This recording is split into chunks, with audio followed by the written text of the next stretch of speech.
Македонија земја Грчка на пано и слоганите предавници политичари Грција и Кипар обединети, голема Грција беа дел од синокешниот протестен марш на членовите и симпатизерите на Златна Зора во чест на загинатите од кризата на имија во 96-та.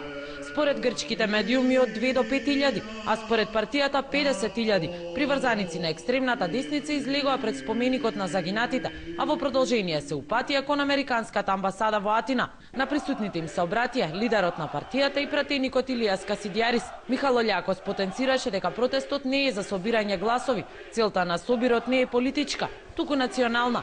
Неонацистите говореле и за голема Грција, од Истанбул до Јужна Албанија.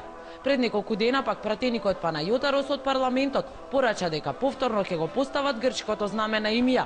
Михајло Љакос пак исто така од парламентот, говорејќи пред пратеничката група, на крајот од својот говор побара од неговите членови да станат и по него да ги повторуваат имињата на загинатите во 96-та по падот на грчкиот хеликоптер што заминувал на островот. Во 1996-та неколку дена траеше кризата на ненаселените острови имија меѓу Грција и Турција, а заврши со интервенција на САД и НАТО. Во последните часови од кризата, 3 грчки војници загинаа кога нивниот хеликоптер од непознати причини падна во морето. За вестите на Канал 5 од Атина, Сања Ристовска.